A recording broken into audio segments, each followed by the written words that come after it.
শ্রীনিবাস আচার্যের প্রভুর ভজন কুঠির জাজিগ্রাম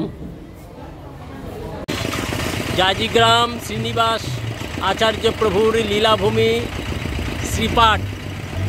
শ্রীনিবাস আচার্যের মামার বাড়ি, এখানে ইনি ভজন করতেন।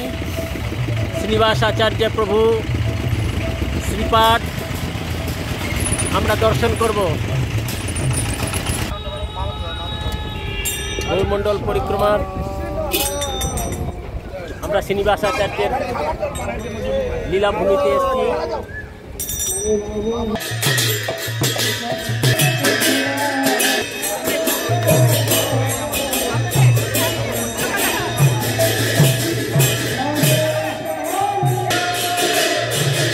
শ্রীনিবাস আচার্যের লীলাভূমি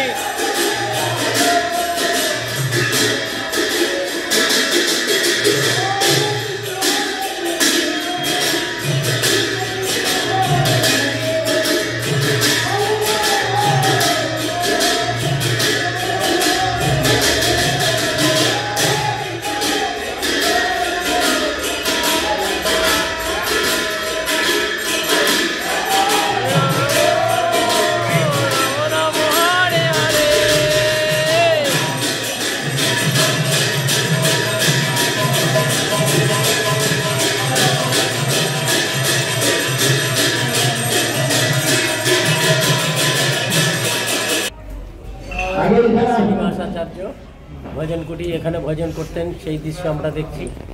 জয় হোক শ্রীনিবাস প্রভু কি জয় হোক।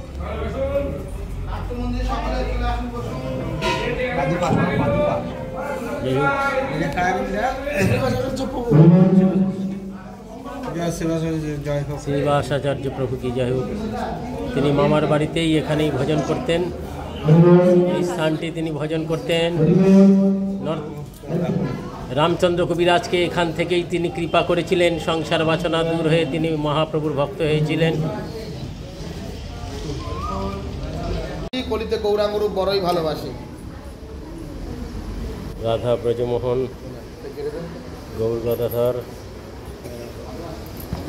শ্রীনিবাস আচার্য পালকিতে করে যাচ্ছে। শ্রীনিবাস আচার্য এই স্থানে ভজন করছিলেন সেটি দেখছি, এবং পালকি করে যে যাচ্ছেন এখান থেকে কৃপা দৃষ্টি করেছিলেন সেটি আমরা দেখছি। আকাইহাটে নপুরকুণ্ড, আকাইহাটে কালাকৃষ্ণ দাস প্রভুর শ্রীপাঠ, ঝোরপ্রভুর শ্রীপাঠে শ্রীমন্দির রাধা গোবিন্দ গৌর গদাধর। আমরা আকাইহাটে কাটোয়া আকাইহাট, যেখানে রঘুনন্দনের পায়ের নপুর পড়েছিল, নপুর ঘাট আমরা দর্শন করব। আকাইহাটের নপুরকুণ্ড ভক্তবৃন্দ, আমরা আকাইহাটে নপুরকুণ্ডে এসেছি। নরহরি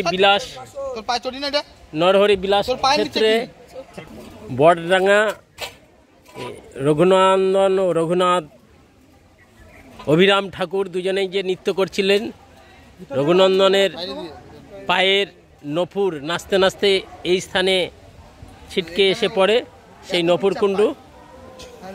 হ্যাঁ, জয় হোক নপুরকুণ্ড কি জয় হোক।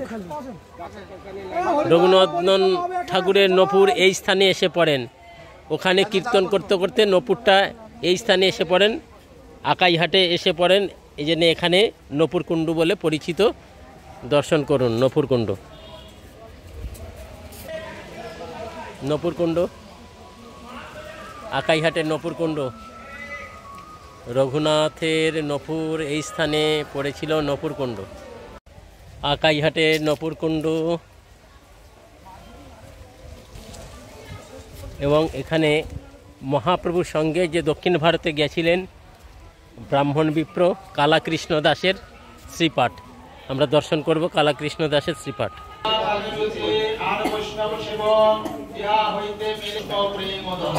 আকাইহাটে কালাকৃষ্ণ প্রভুর আবির্ভাবস্থলী।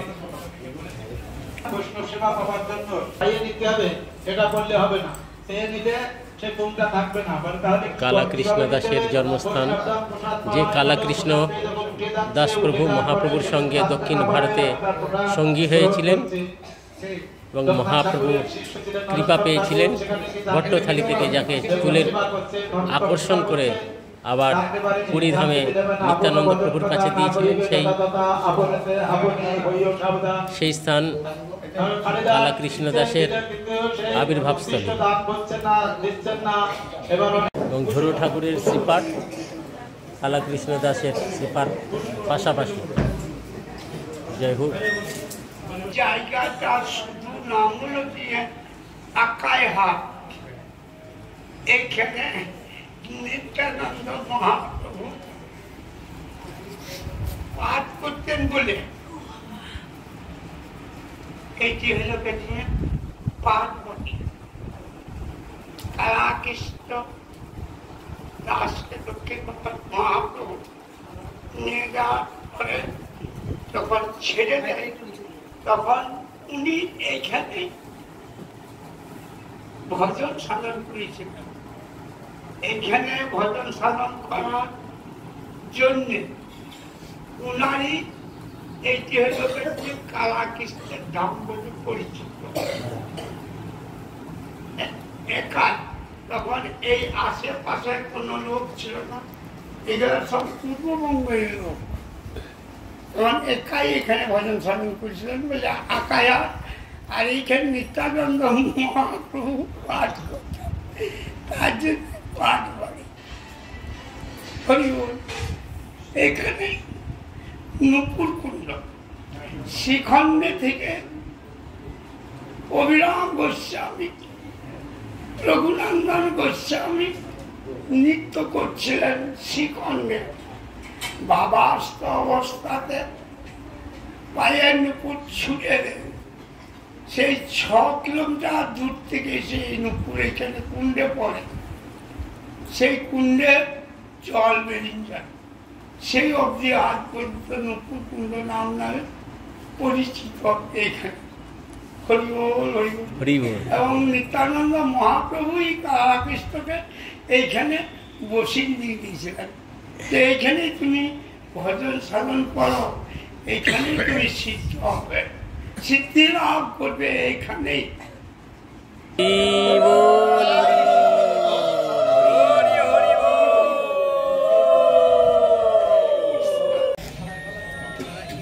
জগাই মাদায়ের পূর্ণ সমাধিপীঠ মাধাইতলা।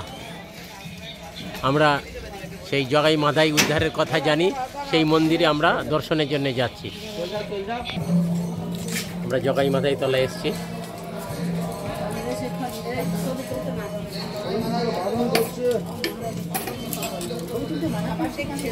যাই হোক, জগাই মাদাইতলা।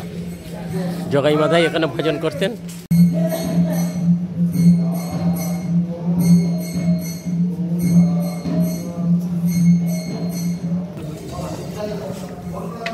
জগাই মাদাই তলা, এখানে জগাই মাদাই ভজন করতেন। ভজন করতে করতে এখানেই সমাধি হন। জগাই মাদাই তলা দর্শনের জন্যে।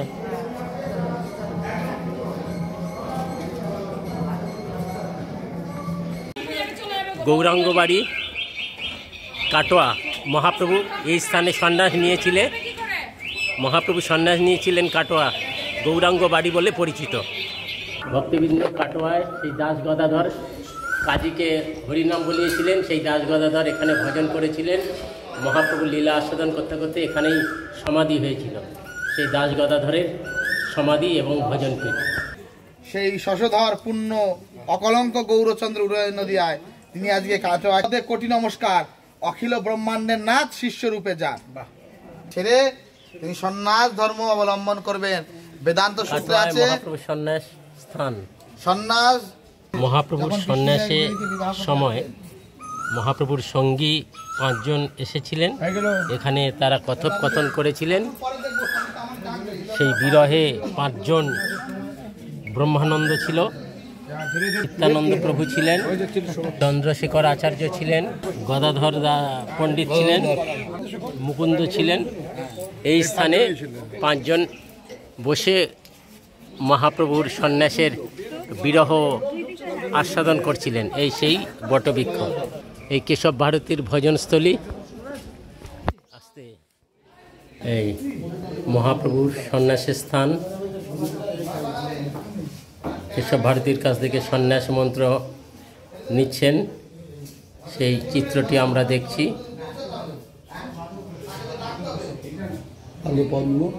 কেশব ভারতী মহাপ্রভুর চরণ চিহ্ন এখানে রয়েছেন গুরু শিষ্যের। ভগবান জগৎগুরু, তাই ভগবান আগে কেশব ভারতীর কর্ণে মন্ত্র প্রদান করলেন, তারপরে তিনি সেই মন্ত্র কর্ণে ধারণ করলেন, অর্থাৎ জগৎগুরুকে দেখাচ্ছেন গুরু আমরা হলে সন্ন্যাস পাই না। বুঝতে পারছিলেন না সন্ন্যাসের পূর্বে। এই কেশব ভারতীর সমাধি।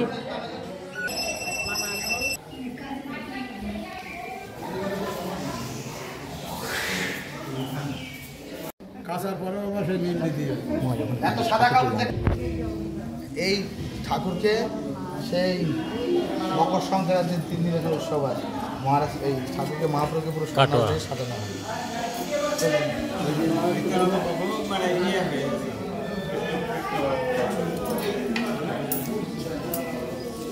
কাটোয়া কাঞ্চননগর মহাপ্রভুর সন্ন্যাসী স্থান, গদাধর পণ্ডিতের মহাপ্রভু। ভক্তবৃন্দ, গৌরমণ্ডল পরিক্রমায় আমরা কাটোয়া হয়ে মামগাছি মদদ্রম্যদ্বীপ গৌরীয় মঠ, বৃন্দাবন দাস ঠাকুরের শ্রীপাঠ দর্শন করুন। বৃন্দাবন দাস ঠাকুরের শ্রীপাঠ, বৃন্দাবন দাস ঠাকুরের গৌর নিত্যানন্দ অপূর্ব সুন্দর বিগ্রহ দর্শন করুন। বৃন্দাবন দাস ঠাকুর তিনি ব্যাস অবতার, এখানে চৈতন্য ভাগবত রচনা করেছিলেন এবং এই চৈতন্য ভাগবত যদি শোনে পাষণ্ড যমন, সেও মহাবৈষ্ণব হয় ততক্ষণ। এই জন্যে এই স্থানে ভক্তি সিদ্ধান্ত সরস্বতী গোস্বামী ঠাকুর রাধা মদনমোহন স্থাপন করে বৃন্দাবন দাস ঠাকুরের শ্রীমূর্তি দর্শন করুন। জয় হোক বৃন্দাবন দাস ঠাকুরের শ্রীপাঠ কি জয় হোক। ভক্তবৃন্দ, 2025 গৌরমণ্ডল পরিক্রমা